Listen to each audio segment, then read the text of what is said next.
Hey everybody, another episode of Widgets and Wonders. This is my show about great products from small companies. Now today I'm going to feature a product that, man, I've been using this product since I was a kid. Like one of my very first ever ways of transporting toy soldiers came from this company, and this company has been around forever. And it's never really occurred to me to do a feature on them until now. There's been so many model transportation systems that have come out in the last little while. You know, you've got like magnetic systems, rail systems, all kinds of carrying case systems. But it wasn't until last week when I was ordering some stuff for BattleTech that I was floating around my web store for my friendly local online retailer, I guess is what you call them, and saw some carrying cases that I think the first miniatures I ever saw in those carrying cases were BattleTech miniatures, and I thought, I should just order one of these to put my BattleTech collection in because it feels right, because it's old school. And that's Chessex. Chessex carrying cases are modified, I think actually fishing tackle cases is where the original plastic shell came from. And I've been using them for almost 30 years. Like my first ever, I think, carrying case was one of the small little Chessex carrying cases. And I've been using them since then. And they've been around forever, and they're super cheap, they're affordable, they carry miniatures like nicely. They're almost indestructible, like actually breaking one open is almost impossible. Don't quote me on that. Obviously, somebody's going to go in the comments and be like, well, I had one of these things fall apart and all my miniatures broke. I've never had one break in 30 years. So take that anecdotal evidence for what it is. But anyway, let's take a look at one right now. I got one of the big ones. I pulled two pieces of foam out and then thought, you know what, this is perfect for a feature. Let's show off the old classic Chessex carrying case for a new generation. So anyway, let's take a look right now. And so here is an absolute stack of these nondescript gray carrying cases. They might actually, I thought they were tackle cases. They might actually have been pistol cases. I can't remember. This one at least might have been, but I think they're just tackle boxes. I'm pretty sure these were, or like the first time I ever saw one of these was in like a Canadian Tire, which is like almost like a Home Depot in Canada. And it was probably this one right here. And I think it was being used as a tackle box. I think this might be the original very first one I ever owned, because look at how like gross and beat up it is. It's been clearly used to like dull coat miniatures. There's like a flaky film of dull coat like slowly coming off of it, as well as a million base rims from painting.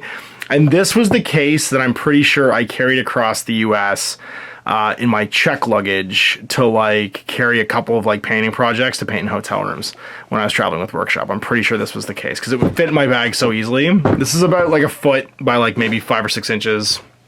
It's like 2.5 inches deep, and it carries 14 models. I've carried whole Infinity armies to tournaments in this of just like size 2 dudes. Yeah, and like this is just like an OG classic case. I'm pretty sure what does it have in here right now? Yeah, it has. This is my old Aeronautica collection. So my original Aeronautica stuff is what's been chilling in here. But a couple other older ones, like this one's got like, what have I written on? I've written Frostgrave on. I've written it's Perilous Tales right now, and it's a little 14 slot case. There you go. So there's Agents Duchovny and Anderson, and the vampire that they fought last time, and my Perilous Tales like tokens, and then all of my my FBI X-Files dudes. This was turned into my Perilous Tales case, but there it is. That's the interior of like one of the small ones. And then this one, so you can get it with the punched foam. You can also get them with your own foam that you cut. And this is actually my Gaslands cars, my Team Rutherford stuff that I loved. I think this turned into Team Slime though. My 4 Horsemen of the Apocalypse, I use this as my carrying case for them. And I cut specifically sized holes to keep them nice. And that was my Gaslands case. It's funny, Mike Hutchinson's gonna get a kick out of that of the two carrying cases I just showed off, they're 2 of his games. It's Gaslands and Perilous Tales. Oh my god, look at how much flaky stuff's coming off this ancient ass case. That's hilarious. And then here's the one I bought today, which is one of the larger ones. Now you can get these in 2 levels or 1 level. The 2 level one is for smaller models. The 1 level one is for larger models, and I bought the 1 level one to carry my BattleTech stuff in, which we're gonna put in right now. You'll see I punched a couple of these. So it has like a top foam layer, and then it's all pre-punched, but you pull it out yourself. And it has 2, 4, 6, 7, 8, 9, 10, 11, 12, 13, 14, 15, 16, 17, 18, 19, 20, 21, 22, 24, 26, 28, 32, 4, 6, 8, 40.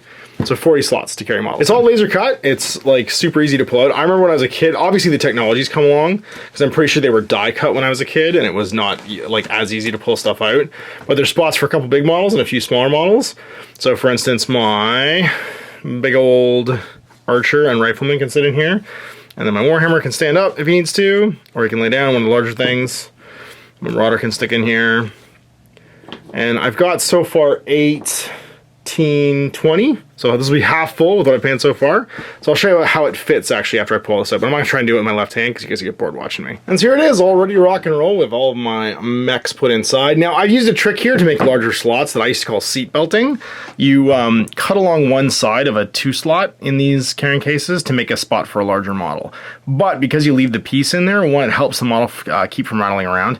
And two, if you need to, you can fold it back in if you want to reuse the case and still use it to hold 2 models. I've done it all along here. You'll notice I left a nice separation between the clan mechs and the inner sphere mechs because I wouldn't want them to get in a fight when I close the case. Yes, I am that juvenile. Yes. Yes, I am. And no, I don't feel bad about it. So, and then my elementals here along the bottom. So I have, 2, 4, 6, 7, and then 8 for my remaining inner sphere stuff. And then 1, 2, 3, 4. Was that right? 1, 2, 3, 4, 5, 6, 7, 8. Yep. And then 1, 2, 3, 4. 1, 2, 3, 4, 5 for my clan stuff, which means I'm ready to rock and roll. And we'll just have to find a home for the elementals. And so there you go, another great product from a small company, and a blast from the past for me with Chessex carrying cases. You really can't go wrong with these. It's like 30 bucks, I think, from the Chessex website, like full price for one of these large cases, and the smaller ones are like $12.95, like 13 bucks. So if you're looking for something that's gonna protect your miniatures, carry them around, and like literally last you for years, like you saw my old cases, I can't recommend these cases highly enough. They're fantastic. You can usually get them at your friendly local game store because I know they're available through all the distributor channels. But if you want to get them direct from Chessex, I'm sure that as a small business, they would enjoy that. Well, an old but small business, they're not a huge company. They would enjoy that that custom during this this period in the world sort of like timeline. So anyway, big thanks for watching. We'll see you next time for more Widgets and Wonders. Till then, Ash. Happy organic. I hope you enjoyed that video. If you want to support the channel, of course, like and subscribe and hit the little bell below to get notifications when I post future content. I do post stuff 7 days a week. If you want to support the channel further, you can, of course, buy a t-shirt through Spreadshirts, buy a measuring gauge or objective markers from Death Ray Designs, or, of course, most importantly, there is Patreon. Patreon is what makes all this possible, keeps the lights on, pays for the studio costs, pays for the equipment, model costs, and everything else, and most importantly, puts food in my kids' bellies and a roof over their heads. Big thanks to everyone, past, future, who supported me. I do this stuff because of you guys, and of course, I will continue doing it as long as I can.